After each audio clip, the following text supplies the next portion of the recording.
You know, people always ask new parents what the hardest part is. Sleep deprivation? They say the crying, the constant worry. But nobody warns you about the baby monitor. Nobody tells you that this little plastic device, meant to give you peace of mind, can become the source of your worst nightmares. My wife Sarah and I bought the top-of-the-line model when we were expecting Emma. Video, audio, night vision, smartphone app, the whole package. We set it up in the nursery weeks before the due date, testing it obsessively. We'd sit in the living room, watching the empty crib on our phones, feeling proud and prepared. Emma was born on a Tuesday in October. Perfect little fingers, perfect little toes, and lungs that could wake the dead. Those first few weeks were exactly what everyone warned us about. A blur of diapers, bottles, and maybe 3 hours of sleep if we were lucky. But Emma was a good baby, all things considered. By her 3rd month, she was sleeping through the night more often than not.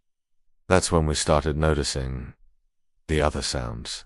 It started small. We'd be downstairs watching TV, the monitor crackling softly in the background, when we'd hear what sounded like just barely audible, like someone humming very quietly. At first, we assumed it was interference from a neighbor's device. These things happen with baby monitors. You pick up signals from other houses, other families. Sarah mentioned it first.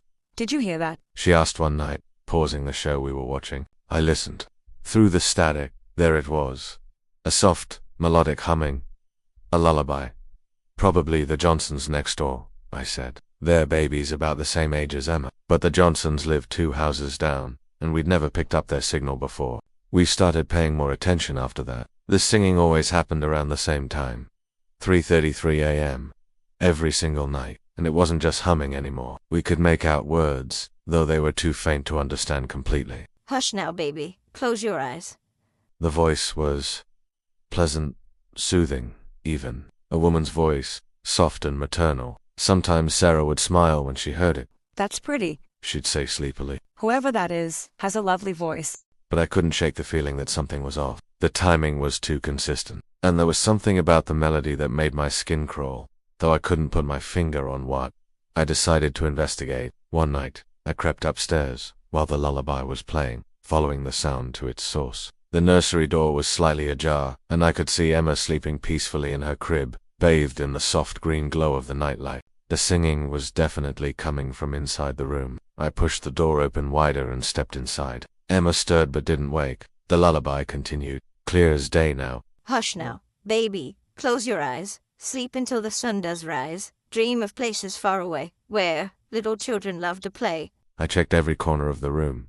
Nothing. No other devices. No open windows.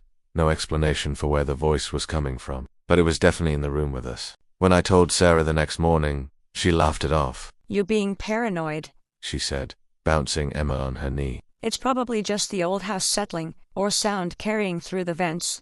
Besides, Emma sleeps better when the singing happens. Maybe it's a good thing. And she was right about that. On the rare nights when the lullaby didn't play, Emma would be restless, crying, on and off, until dawn. But when the mysterious voice sang her to sleep, she'd rest like an angel until morning. Still, I couldn't let it go. I started recording the audio on my phone, trying to capture evidence. But every time I played back the recordings, there was nothing but static and Emma's soft breathing. The lullaby never showed up on the recordings, no matter how clearly we could hear it in real time.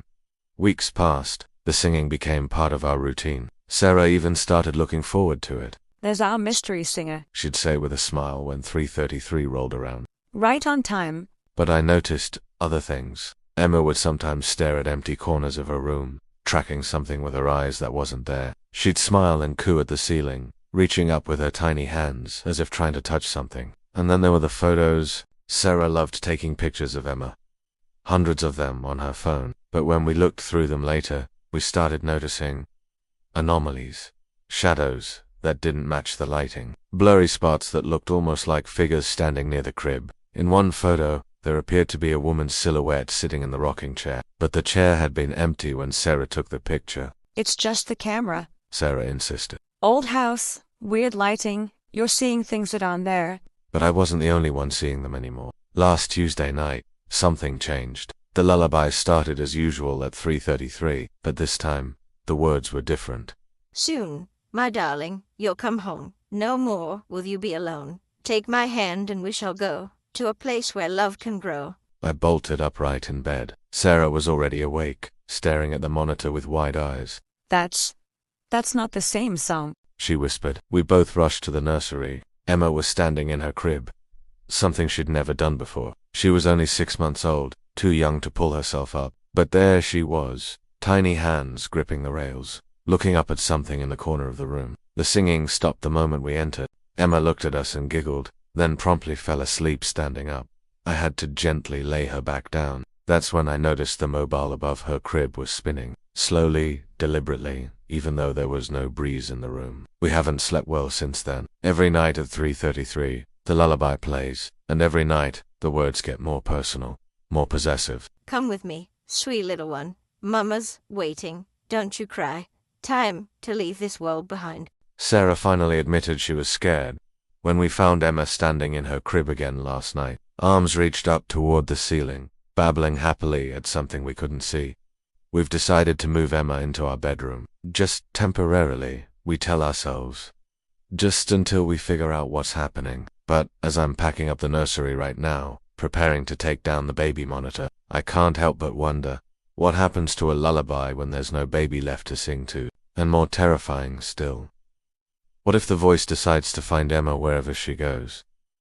It's 3:32 a.m. now. I should probably turn off this monitor, pack it away with the rest of the nursery equipment, but I can't seem to make myself do it, because despite everything, despite the fear, the sleepless night, the growing certainty that something unnatural has been watching my daughter, there's a part of me that needs to know. Who is she? What does she want? And why Emma? 3:33 a.m., the static crackles to life, and for the first time, the voice speaks directly to me. Hello, Daddy, we need to talk.